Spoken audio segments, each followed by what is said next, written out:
Hello दोस्तों हमने divorce के ऊपर वीडियोस बनाना शुरू किया था और हम एक वीडियो बना चुके हैं जिसमें हमने डाइवोर्स को पूरा का पूरा ओवरव्यू देखा था। हमने डाइवोर्स का मीनिंग क्या होता है, इंट्रोडक्शन क्या है डाइवोर्स को लेके, फिर डाइवोर्स में क्या क्या चीज़ें हमने पढ़नी है, क्या क्या आता है, तो हमने सारा डिस्कस किया था। तभी हमने डिस्कस किया था कि डाइवोर्स जो है वो सेक्शन 13 में दिया गया है और जो सेक्शन 13 का सब सेक्शन 1 है वो फॉल्ट ग्राउंड ऑफ डाइवोर्स की बात करता है। फॉल्ट ग्राउंड ऑफ डिवोर्स का मतलब क्या होता है कि जब किसी एक पार्टी का फॉल्ट हो, हस्बैंड या वाइफ दो पार्टीज हुई मैरिज की, दोनों में से किसी एक पार्टी का कोई फॉल्ट हो, कोई भी गलती हो, तो दूसरी पार्टी जो है वो डाइवोर्स ले सकती है इसी ग्राउंड पे कि अगले बंदे की गलती है तो मुझे डाइवोर्स दिया जाए। और जो सेक्शन 13 के सब सेक्शन 1 में जो ग्राउंड अवेलेबल हैं डाइवोर्स के, वो ग्राउंड हस्बैंड को भी अवेलेबल हैं और वाइफ को भी अवेलेबल हैं। दोनों जो हैं वो उन ग्राउंड्स पे डाइवोर्स के लिए डिमांड कर सकते हैं कोर्ट में जाके। तो अगर आपने वो वीडियो नहीं देखी है तो उस वीडियो को भी एक बार जरूर देख लेना, आपका थोड़ा बेसिक सा क्लियर हो जाएगा। और आज हम लोग फॉल्ट ग्राउंड को डिटेल में पढ़ेंगे। तो अगर आपने हमारे चैनल को सब्सक्राइब नहीं किया है तो प्लीज़ पहले आपसे हाथ जोड़ के निवेदन है कि चैनल को सब्सक्राइब कर लें। हमें आप अगर फाइनेंशियली मोटिवेट करना चाहते हैं, हमें सपोर्ट करना चाहते हैं तो प्लीज़ हमें सपोर्ट करें। हमारा गूगल पे, पेटीएम, फ़ोनपे हम यहाँ लिख रहे हैं। और हमने जो हिंदू लॉ है इसके सारे के सारे नोट्स प्रॉपरली तैयार कर दिए हैं, बिल्कुल लाइन वाइज ईजी लैंग्वेज में इंपॉर्टेंट जो चीज़ें आपको लिखनी है उस हिसाब से हमने नोट्स तैयार कर लिए हैं। अगर आपको नोट्स चाहिए तो हमारे व्हाट्सएप पे हमें मैसेज करें, आपको नोट्स मिल जाएंगे, पर इसके लिए आपको कुछ अमाउंट पे करना पड़ेगा। और अगर आप हमारे साथ इंस्टाग्राम या टेलीग्राम के साथ में जुड़ना चाहते हैं तो इंस्टाग्राम पेज का नाम लॉ विद ट्विंस है और टेलीग्राम चैनल का नाम भी लॉ विद ट्विंस है। आप सर्च करके हमें फॉलो कर सकते हैं, हमारे साथ जुड़ सकते हैं। इसी के साथ आज की वीडियो को शुरू करते हैं दोस्तों।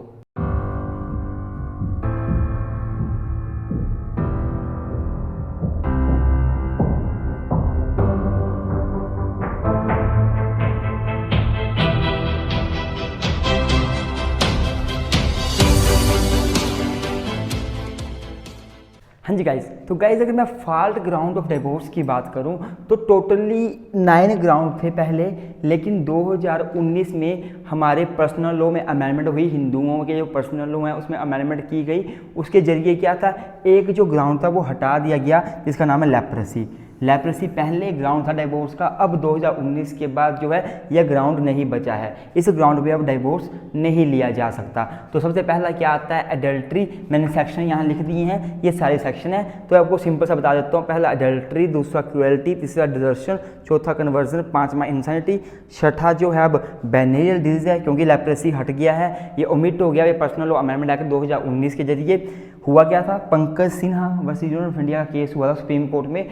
पंकज सिन्हा के केस में कहा था सुप्रीम कोर्ट ने कि leprosy is now of curable nature, therefore it should not be A ground of divorce. Even ground of any, मतलब कोई भी, अगर यहाँ भी लेप्रेसी वर्ड लिखा हुआ है, चाहे वो ग्राउंड डिवोर्स का ग्राउंड हो, चाहे वो मेंटेनेंस लेने के लिए पार्टीज अलग रह रही हैं उसका ग्राउंड हो, कहीं भी लेप्रेसी को हम ग्राउंड नहीं मानेंगे। ये क्योरेबल नेचर का है इसलिए इसको अब हटा दिया गया है। तो उसके बाद वेनेरियल डिजीज आ गया, फिर रिनंसिएशन ऑफ द वर्ड और प्रिजम्पशन ऑफ डेथ। इसको हम डिटेल में पढ़ेंगे वन बाय वन। तो एक बार और आपको बता दूं, जो क्रुएल्टी और डिजर्शन है, देखो एडल्ट्री सेक्शन 13(1) में दिया हुआ है, फिर क्रुएल्टी डिजर्शन में क्या आ गया, 13(1)(i)(a), 13(1)(i)(b). ये दोनों जो है ना, ये भी जब हिंदू मैरिज एक्ट 1955 बना तब ये दोनों ग्राउंड डिवोर्स के नहीं थे, ये बाद में ऐड किए। ये दोनों ग्राउंड जो थे वो 1976 में ऐड किए गए थे। जब हिंदू मैरिज एक्ट में अमेंडमेंट हुई 1976 में, तब ये दो ग्राउंड ऐड किए गए थे। इससे पहले ये दोनों ग्राउंड डिवोर्स के नहीं थे। तो अब कुल मिला के हमारे पास 8 ग्राउंड हैं। इसको निकाल दिया जाए तो कुल मिला के 8 ग्राउंड है। अब हम सभी 8 ग्राउंड्स को वन बाय वन अच्छे से डिस्कस करेंगे और इन सारे ग्राउंड्स में हस्बैंड या वाइफ दोनों में से कोई भी पार्टी जो है कोर्ट में जाके पिटीशन डाल सकती है डिवोर्स की। तो आज अब इनको डिटेल में डिस्कस कर लेते हैं। हाँ जी गाइस, तो सबसे पहले हम एडल्ट्री को देखेंगे। तो एडल्ट्री का जो सिंपल सा मीनिंग है मैंने यहाँ लिखा हुआ है, it means voluntarily sexual intercourse by a person with any person other than his or her spouse. अर्थात जब कोई भी एक व्यक्ति अपने पार्टनर को छोड़कर, पार्टनर मतलब अपनी वाइफ या हस्बैंड को छोड़कर, मान लो कोई लड़की है, कोई वाइफ है, वो अपने हस्बैंड को छोड़कर किसी और तीसरे मर्द के साथ संबंध बनाती है, सेक्सुअल इंटरकोर्स करती है, तो माना जाएगा उस वाइफ ने एडल्ट्री की। वैसे ही अगर लड़का जो है वो अपने पार्टनर को छोड़कर शादी के बाहर जाके संबंध बनाता है, अर्थात एक्स्ट्रा मैरिटल अफेयर बनाता है, तो उसको कहा जाता है एडल्ट्री।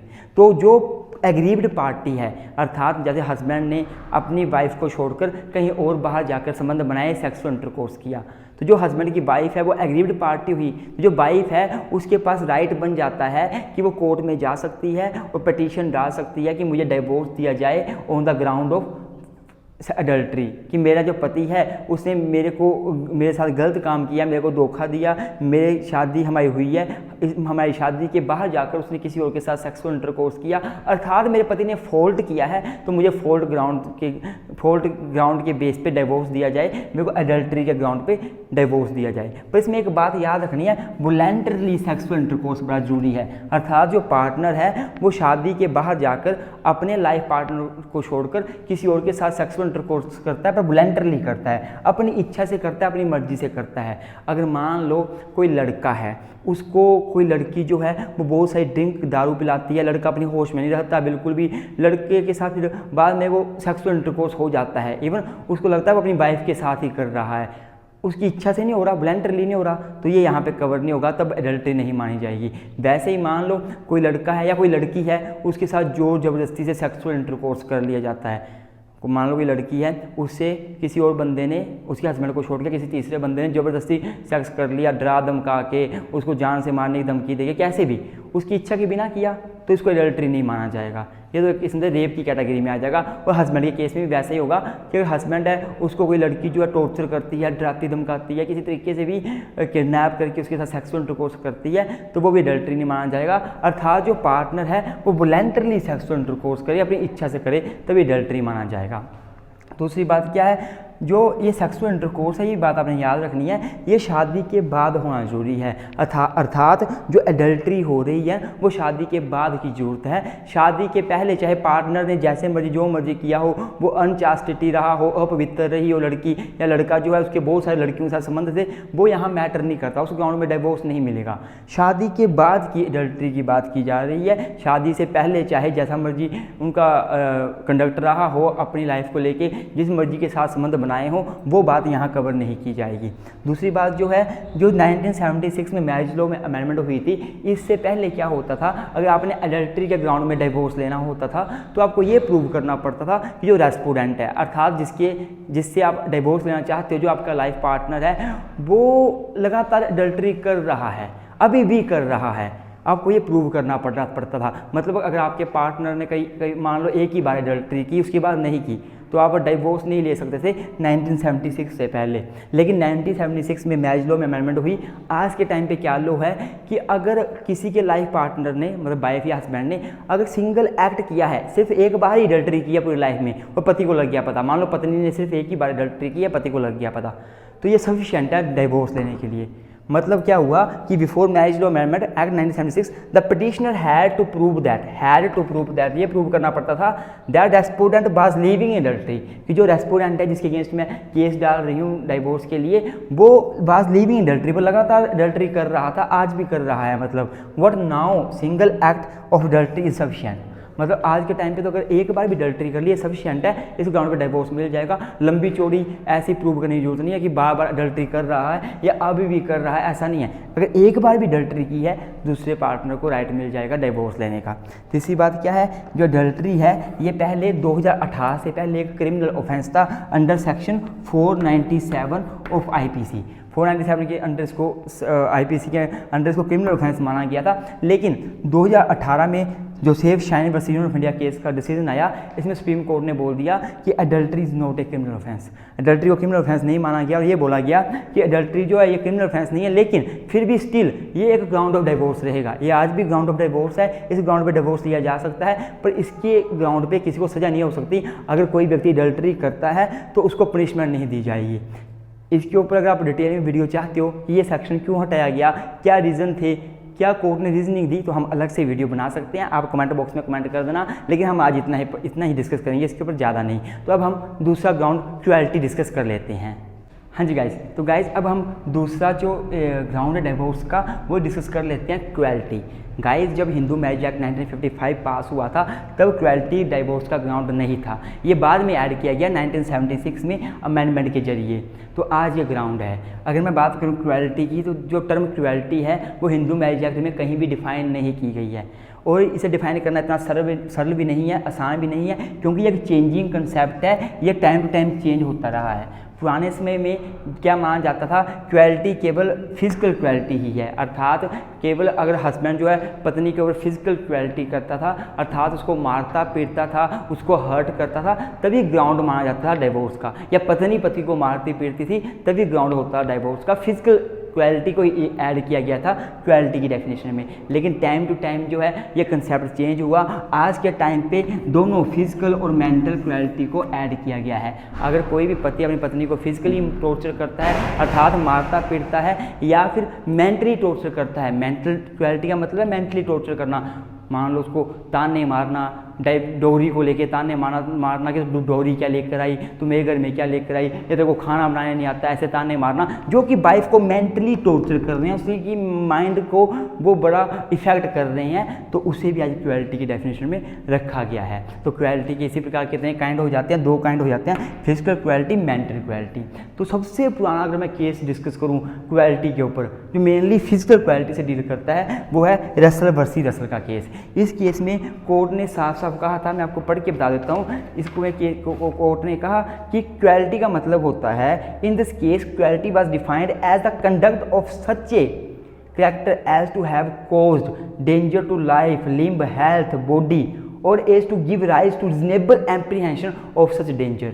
अर्थात कोर्ट ने बोला कि फिजिकल क्रुएल्टी का मतलब ये होता है कि क्या क्रुएल्टी का ही मतलब, पुराने समय में क्रुएल्टी को फिजिकल मेंटल में डिवाइड नहीं किया गया था, क्रुएल्टी एक ही होती थी क्रुएल्टी। तो क्रुएल्टी को क्या बोला गया, क्रुएल्टी का मतलब है, क्रुएल्टी को ये बोला गया कि क्रुएल्टी जो है वो किसी को की बॉडी को हर्ट करना, बॉडी को हार्म करना, लिम्ब को हार्म करना, ये क्रुएल्टी के दायरे में आता है। टाइम टू टाइम क्या हुआ, बहुत सारे केसेस आए, उसके बाद जो है फिजिकल क्रुएल्टी से मेंटल क्रुएल्टी भी डेवलप होगी। तो मेंटल क्रुएल्टी है, ये जो है बड़ा एक टेक्निकल मुद्दा है। मेंटल क्रुएल्टी को डिफाइन करना इजी नहीं है, क्योंकि मेंटल क्रुएल्टी एक औरत के लिए जो मेंटल क्रुएल्टी हो सकती है, क्या पता दूसरी औरत के लिए वो मेंटल क्रुएल्टी हो ही ना। एक एक्ट या एक पति का बिहेवियर किसी एक पर्सन के लिए जो क्रुएल्टी हो सकता है, क्या पता दूसरी पत्नी के लिए, दूसरे पार्टनर के लिए वो क्रुएल्टी ना हो। मतलब मेंटल क्रुएल्टी का बड़ा चेंजिंग कंसेप्ट है। मान लो एक हस्बैंड है, वो अपनी पत्नी को बोलता है तेरे को खाना बनाने नहीं आता, तू बेवकूफ़ है, तू घर से क्या सीख कर आई मायके से, तेरे को कुछ काम करने आता है, क्या पता उस पत्नी को कोई फ़र्क नहीं पड़ रहा, वो दांत निकाल रही है, वो बोल रही है हाँ मुझे नहीं आता खाना बनाने, आप बना दो या आप सिखा दो, दांत निकाल के चलेगी, तो उसको कोई इफेक्ट नहीं पड़ रहा पति की बातों का, तो ये मेंटल क्रुएल्टी नहीं मानी जाएगी उसके लिए। वैसे ही मान लो कोई लड़की है, उसको उसका पति बोलता है तेरे को खाना बनाने नहीं आता, तूने सीखा क्या मायके से, तो वो पत्नी को बड़ा दुख होता है, पत्नी के माइंड में बात बढ़ जाती है, मेरा पति मुझे इतना डांट रहा है, मेरे मायके वालों को सुना रहा है, वो सोचती रहती है उसी बात को, मेंटली वो इल हो रही है, मेंटली टॉर्चर हो रही है, डिप्रेशन में जा रही है, तब उस लड़की के लिए वो एक्ट मेंटल क्रुएल्टी माना जाएगा। मतलब द वन एक्ट में not amount to cruelty for one person, but the same act में भी amount to cruelty for other person. तो ये चेंजिंग कंसेप्ट है मेंटल क्रुएल्टी। तो दास्ताने वर्सेस दास्ताने का जो केस है, ये सबसे पुराना केस है जो मेंटल क्रुएल्टी से डील करता है। इसमें कहा गया था क्रुएल्टी मेंटल क्रुएल्टी भी हो सकती है। मेंटल क्रुएल्टी सिंपल सा मतलब है एक बिहेवियर ऑफ पार्टनर का, एक स्पोज का बिहेवियर जो अपने पार्टनर को मेंटली इल करता हो, मेंटली इफेक्ट करता हो। इसके बाद समर घोष वर्सेस जया घोष का केस आया, बड़ा लैंडमार्क केस है, बड़ा अच्छा केस है। सुप्रीम कोर्ट ने बोला कि अगर कोई भी पार्टनर सेक्सुअल इंटरकोर्स करने के लिए कैपेबल है, वो सेक्स कर सकता है अपने पार्टनर के साथ, पर वो जानबूझ के अपने पार्टनर के साथ सेक्स नहीं करता, तो ये भी एक मेंटल क्रुएल्टी ही मानी जाएगी दूसरे पार्टनर के ऊपर। इसके बाद एक और केस गया सुप्रीम कोर्ट के पास, गोपाल वर्सेस मिथिलेश 1979 का। इस केस में क्या हुआ, सुप्रीम कोर्ट ने बोला अगर घरों में छोटे मोटे झगड़े होते हैं, पति पत्नी के बीच झगड़े हो रहे हैं, पत्नी सास के बीच झगड़े हो रहे हैं, या फिर सास बहू के बीच झगड़े हो रहे हैं, पति कोई भी झगड़े छोटे मोटे हो रहे हैं, normality and where is not amount to cruelty, ये क्रुएल्टी नहीं माना जाएगा। ये तो बात होगी।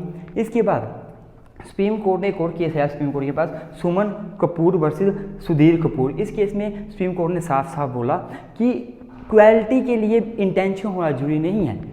आपकी इंटेंशन कैसी है, अच्छी है, बुरी है, ये फ़र्क मैटर नहीं करता क्वालिटी के केस में। मतलब intention and motive is not essential for quality and in unintentional act amount to quality. आपने अगर अपनी पत्नी को मारा है, चाहे आपकी इंटेंशन उसको मारने की नहीं है, तो क्वालिटी माना जाएगा। आपने अपनी पत्नी को मारा है, क्या मोटिव से मारा, कोई मोटिव नहीं है मारने के पीछे, आपने फिजिकल क्वालिटी किया तो आप क्वालिटी के लायबल हो, आपकी वाइफ आपको डिवोर्स दे सकती है। आपने पत्नी को डाउरी के लिए बोला है, बहुत सारे केसेस में सुप्रीम कोर्ट ने बोला है कि अगर पति पत्नी से डोरी मांग रहा है, डोरी के लिए ताने मार रहा है, तो ये मेंटल क्वालिटी की कैटेगरी में आता है। तो ये बात सारी क्वालिटी की होगी। अब हम तीसरा ग्राउंड डिवोर्स का डिस्कस करेंगे जो है डिजर्शन। हाँ जी गाइज, तो गाइज अब हम तीसरा ग्राउंड डिवोर्स का डिस्कस करेंगे जो है डिजर्शन। लेकिन इस ग्राउंड को डिस्कस करने से पहले मैं आपको एक और केस लो बताऊंगा जो आप लिख सकते हैं मेंटल क्वालिटी में।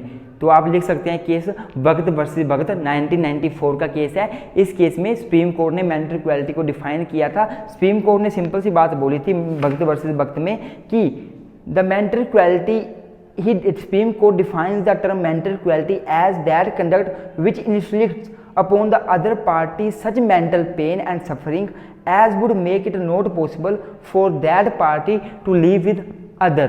मतलब मेंटल क्वालिटी का मतलब है एक पार्टनर जब अपने दूसरे पार्टनर को मेंटली पेन दे रहा है, मेंटली इलनेस दे रहा है, जिसकी वजह से दूसरा पार्टनर अपने पहले वाले पार्टनर के साथ नहीं रह पा रहा, नहीं रह सकता, ये मेंटल क्वालिटी की बात करता है। अब हम डिजर्शन को पढ़ लेते हैं। तो अगर मैं डिजर्शन की बात करूं तो ये भी जब हिंदू मैरिज एक्ट 1955 बना था तो ये डिजर्शन ग्राउंड नहीं था डिवोर्स में। ये बाद में 1976 में जब हिंदू मैरिज एक्ट में अमेंडमेंट हुई, मैरिज लॉ अमेंडमेंट हुआ, तब ऐड किया गया।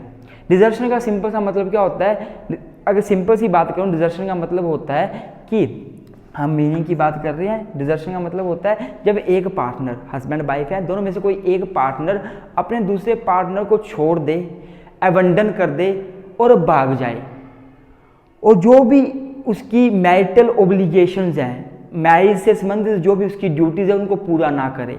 जैसे फॉर एग्जांपल लड़का लड़की हैं, उनकी शादी हुई, लड़की अपने पति के साथ सेक्सुअल इंटरकोर्स नहीं कर रही, लड़की अपने पति के साथ सो नहीं रही, उसको खाना बना के नहीं दे रही, उसके लिए कुछ भी नहीं कर रही जो कि एक वाइफ को करना चाहिए, तो वो हो गया डिजर्शन। तो डिजर्शन का मतलब क्या होता है, इट मीन्स परमानेंट फॉरसेकिंग और abandon of one spouse by the other without any reasonable excuse. दोनों पार्टनर में से किसी एक पार्टनर ने अपने दूसरे पार्टनर को छोड़ दिया, अबंडन कर दिया permanently without any reasonable excuse, बिना किसी कारणवश। ऐसा भी हो सकता है कि कोई कारण हो छोड़ने का, लड़का लड़की को मारता है, पीटता है, लड़की ने हस्बैंड को छोड़ा और चली गई मायके बैठ गई, तो ये रीजनेबल एक्सक्यूज है, उसके पास में जा सकती है, तब वो डिजर्शन नहीं माना जाएगा। कब माना जाएगा, अगर दोनों में से कोई भी पार्टनर बिना किसी कारणवश छोड़ के चला गया है and without the consent of the other partner, और बिना कंसेंट के किया है, अपने लाइफ पार्टनर जो उसका पार्टनर है उसकी कंसेंट के बिना किया है। Desertion is total repudiation of the obligation, मतलब जो भी ऑब्लिगेशन है मैरिज को लेके उनका रेपुडिएशन कर देना, उनको छोड़ देना, ऑब्लिगेशन पूरी ना करना, वो डिजर्शन होता है। अगर मैं डिजर्शन के टाइप्स की बात करूं तो डिजर्शन मेनली दो प्रकार का होता है, एक्चुअल डिजर्शन और दूसरा कंस्ट्रक्टिव डिजर्शन। एक्चुअल डिजर्शन का मतलब होता है कि जब हस्बैंड वाइफ जो है, मान लो ये हस्बैंड है और ये वाइफ है, ये दोनों जो है अलग अलग घरों में चले गए, ये इकट्ठे रहते थे दोनों, लेकिन दोनों में से मान लो एग्जाम्पल है वाइफ है, वाइफ ने हस्बैंड का घर छोड़ दिया, हस्बैंड के साथ सेक्सुअल इंटरकोर्स करना बंद कर दिया, हस्बैंड को छोड़ के वो अपने मायके चल के बैठ गई, तो वाइफ ने डिजर्शन कर दिया। तो ये एक्चुअल डिजर्शन हो सकता है। एक्चुअल डिजर्शन जो है वो दुनिया को भी दिखता है, जो बाकी लोग हैं, जो बाकी सोसाइटी वाले हैं, उनको भी दिखता है कि फलाने की तो पति या पत्नी छोड़ के चला गया, फलाने का पार्टनर तो छोड़ के चला गया, उसके साथ है ही नहीं, वो हो गया actual desertion. Withdrawal from the place को, जहाँ वो इकट्ठे रहते थे एक प्लेस में, उसको ही छोड़ दिया, उससे विदड्रा कर लिया और कहीं और रहना शुरू कर दिया।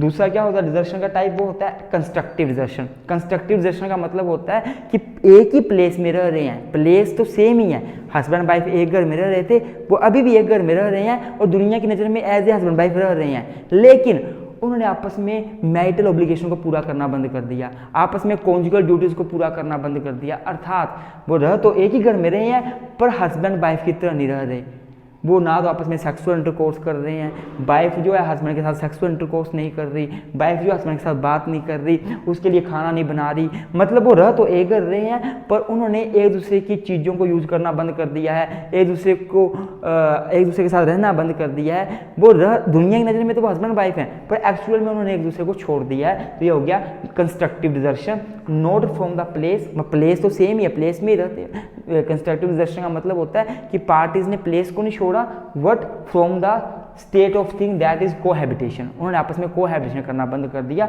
वो हो गया कंस्ट्रक्टिव डिजर्शन।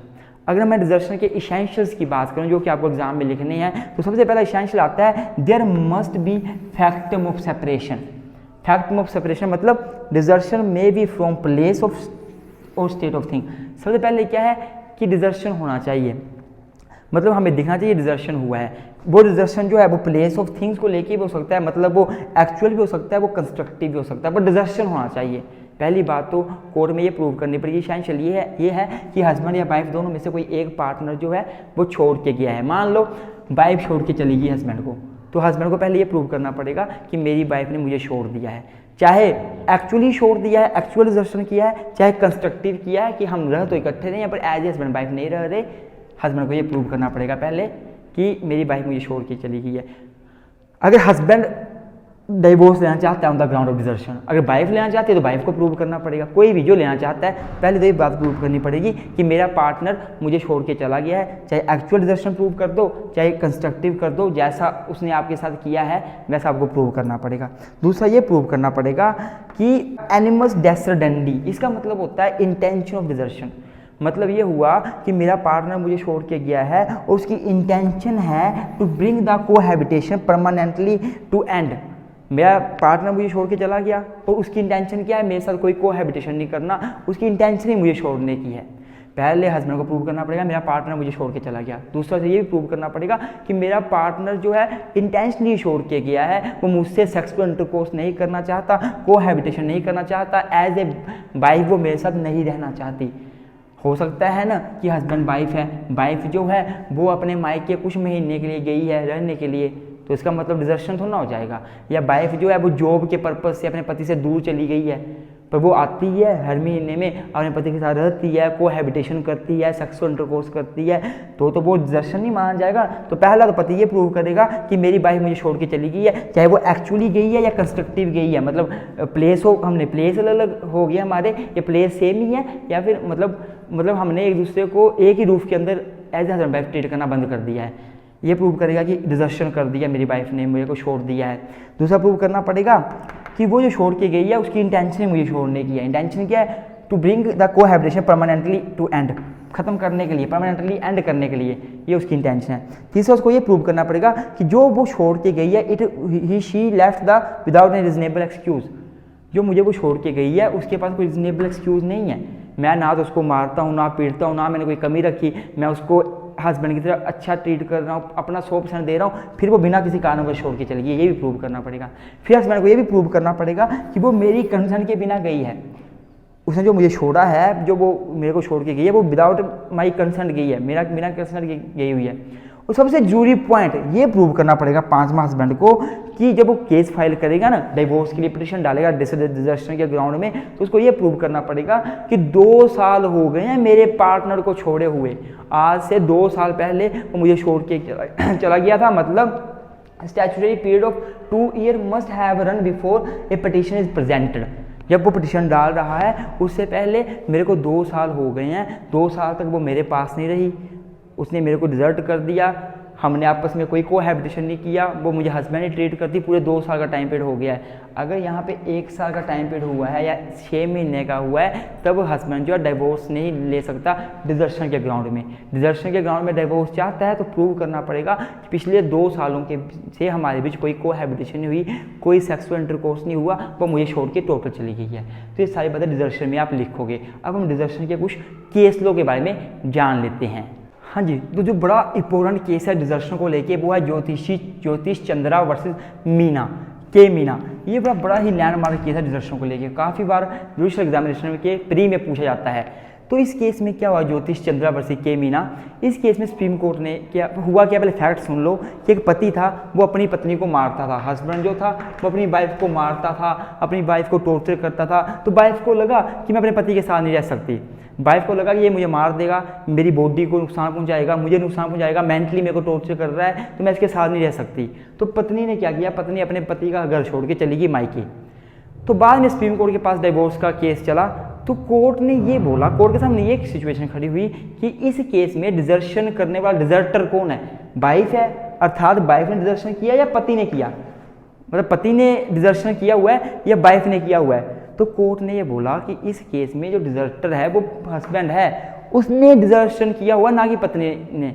इवन दो पत्नी जो है वो पति का घर छोड़ के चली गई मायके, पर वो घर छोड़ के क्यों गई, क्योंकि पति ने ऐसी सर्कमस्टांसेस पैदा कर दी कि पत्नी को लगा कि वो उसके साथ रह नहीं सकती है, इसलिए पति ने पत्नी को मजबूर किया कि वो उसका घर छोड़ के चले जाए। इसलिए एक्चुअल में डिजर्टर पति है, ना कि पत्नी। तो पति को डिजर्टर माना गया था, पत्नी को डिजर्टर नहीं माना गया, पत्नी को नहीं माना गया उसने डिजर्शन किया है, ये माना गया पति ने डिजर्शन किया है इस केस में। फिर केस आया हमारे पास बिपिन चंद्रा वर्सेस प्रभावती, ये बड़ा इंपॉर्टेंट केस है 1957 का, सुप्रीम कोर्ट का केस है। इस केस में क्या हुआ, इस केस में एक्चुअली क्वेश्चन ये राइज हुआ कि जो डिजर्शन है वो 2 साल का टाइम पीरियड बोला हुआ है कि अगर कोई भी पार्टी केस फाइल करना चाहती है, डिजर्शन के ग्राउंड पे डिवोर्स लेना चाहती है, तो उसको ये प्रूव करना है कि आज से पहले 2 साल हो गए और मेरा पार्टनर जो है मुझे छोड़ के चला गया है।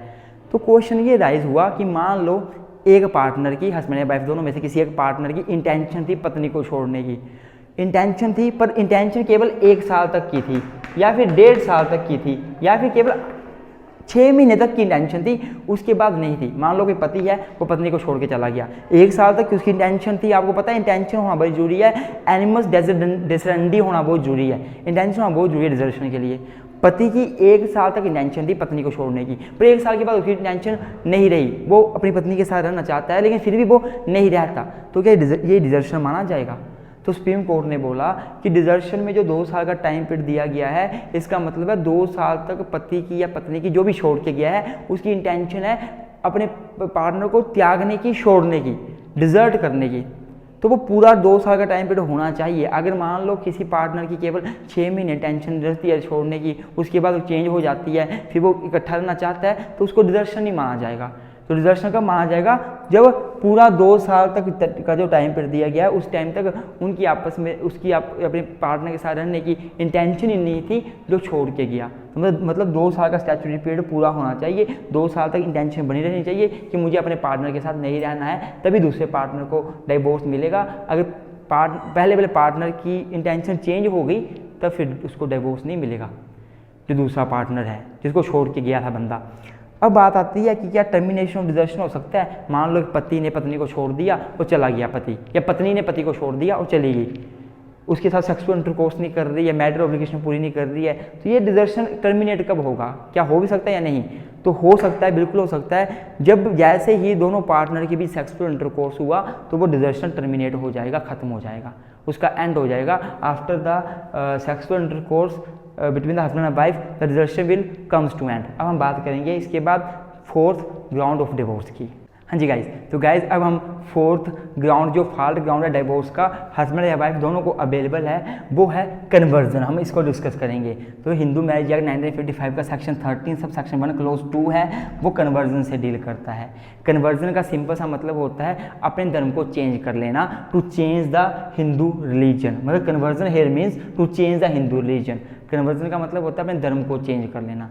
हम हिंदू मैरिज एक्ट 1955 पढ़ रहे हैं, तो यहाँ पे कन्वर्जन का मतलब होगा कि जब एक बंदा अपना हिंदू धर्म छोड़ दे, हिंदू धर्म त्याग दे और उसको छोड़कर कोई और धर्म अपना ले जो नॉन हिंदू है, जैसे कि क्रिश्चियनिटी को अपना ले, या मुस्लिम इस्लाम को अपना ले, या जूज बन जाए, पारसी बन जाए, तो वो यहाँ पे आ जाएगा।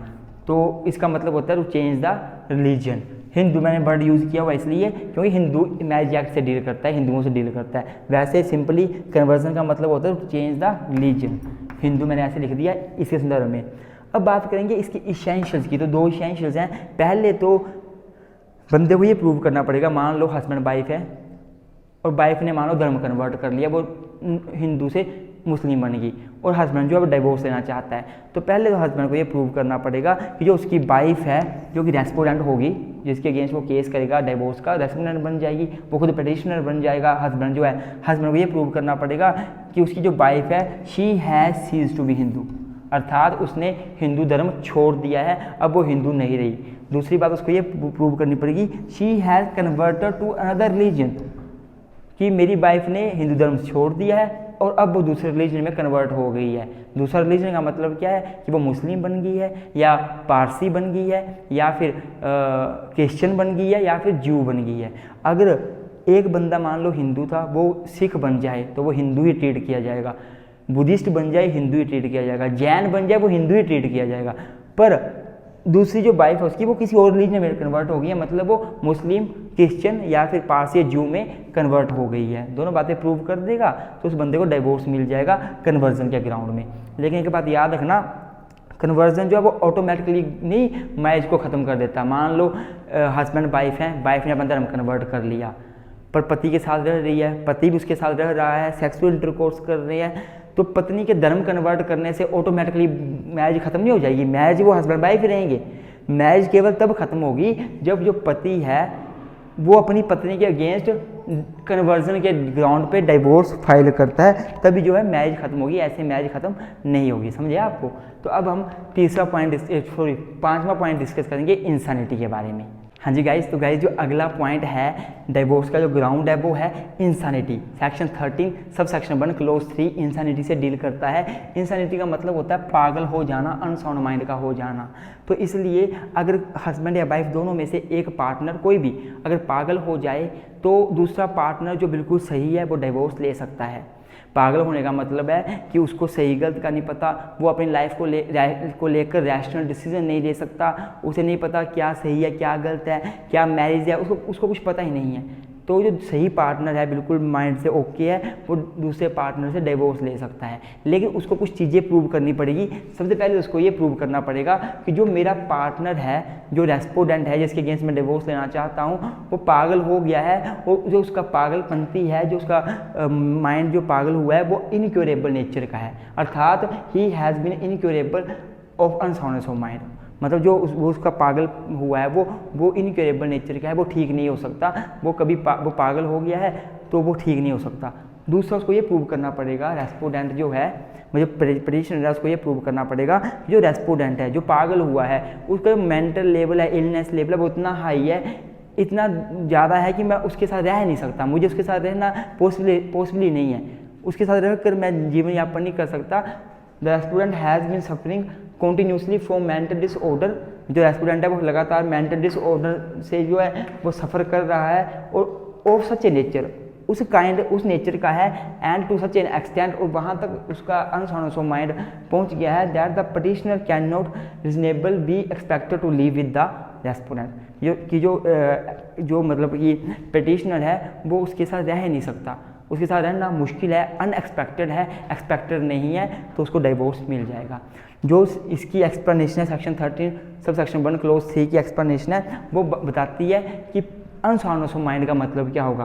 तो ये बोलती है कि explanation to the close defines the mental disorder. ये मेंटल डिसऑर्डर के बारे में बताती है। कैसे बताती है? Mental disorder means mental disorder as mental illness अजर्टेड और incomplete development of the mind.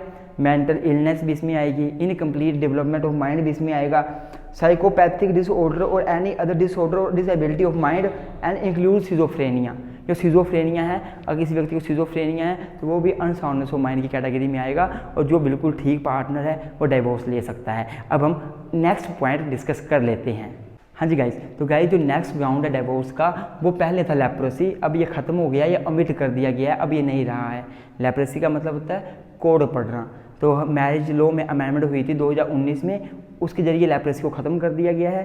Supreme court ने डिसीजन दिया था पहले Pankaj Sinha versus union of India का, उसमें क्या था, उसमें सुप्रीम कोर्ट ने कहा था कि leprosy is of curable nature now, therefore it can not become the ground of divorce.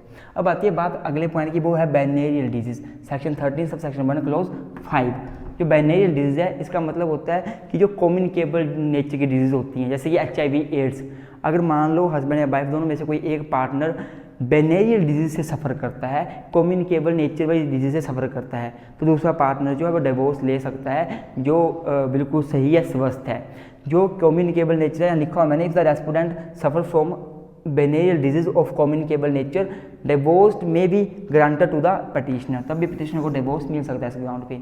लेकिन एक बात याद रखना, जो वेनेरियल डिजीज बंदे को है, मान लो हस्बैंड है और वाइफ है, इन दोनों में से मान लो हस्बैंड जो अब HIV पॉजिटिव है और जो उसको ये डिजीज़ मिली है वो वाइफ से ही कम्युनिकेट हुई है, वाइफ से ही उसको मिली हुई है, तब वाइफ जो है वो डिवोर्स नहीं ले सकती हस्बैंड से। वाइफ अगर डिवोर्स लेना चाहती है वो तभी ले सकती है अगर हस्बैंड को जो डिजीज़ मिली है वो किसी और से मिली है। इसलिए अगर वाइफ से ही, मतलब जो पेटिशनर है उसी से ही रेस्पोंडेंट को जो है डिजीज़ मिली है, कम्युनिकेट हुई है, तब वो डिवोर्स नहीं ले सकता। ये बात section 21 sub section 1 close A of Hindu marriage act 1956 में बोला गया है, अर्थात इस सेक्शन का बार लग जाएगा, तब डिवोर्स नहीं मिलेगा। अब हम बाकी के ग्राउंड डिवोर्स की डिस्कस कर लेते हैं। हाँ जी गाइस, तो गाइस जो अगला ग्राउंड है डिवोर्स का, फॉल्ट ग्राउंड जो डिवोर्स का है वो है रिनंसिएशन ऑफ द वर्ल्ड।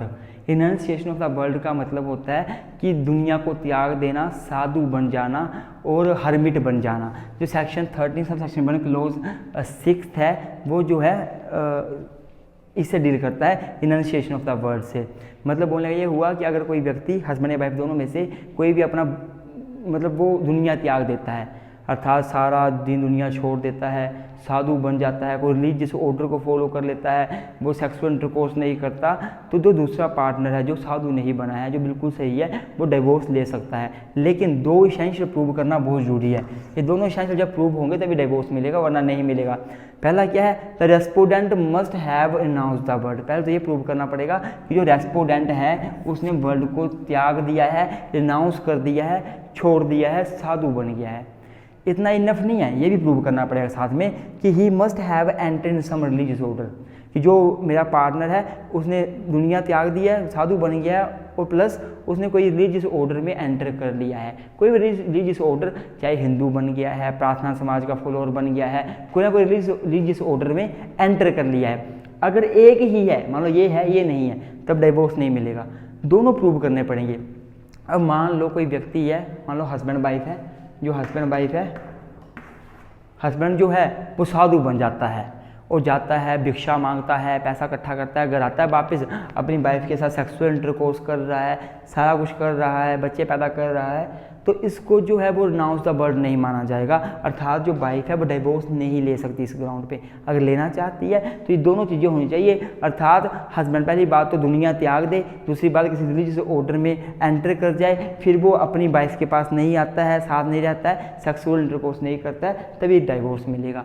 ये हो गया रिनंसिएशन ऑफ द वर्ल्ड। फिर लास्ट जो पॉइंट आता है, जो ग्राउंड आता है डिवोर्स का, जो फॉल्ट ग्राउंड है वो है प्रिजम्पशन ऑफ द डेथ, अर्थात डेथ का अनुमान लगाना, प्रिज्यूम करना। अगर मान लो हस्बैंड या वाइफ दोनों में से कोई, मैं एग्जांपल लूँगा हस्बैंड का, मान लो हस्बैंड जो है वो अपनी वाइफ को छोड़ के चला गया है, कहीं काम करने गया था, कहीं दूसरे देश में गया था, पर इसको गए हुए 7 साल से ज़्यादा टाइम हो गया है, और उस दौरान 7 साल या 7 साल से ज़्यादा टाइम हो गया है, और उस दौरान हस्बैंड का कोई अता पता नहीं है। जो भी हस्बैंड को जानते हैं, इसके दोस्त, इसके रिलेटिव, इसके घर वाले, कभी किसी की इसके साथ बात नहीं हुई, मतलब इसके साथ कोई जानकारी नहीं है, कोई कॉन्टैक्ट ही नहीं है, तो ये मान लिया जाएगा कि वो मर गया है, उसकी डेथ की प्रिजम्पशन लगा ली जाएगी कि उसकी तो डेथ हो गई है।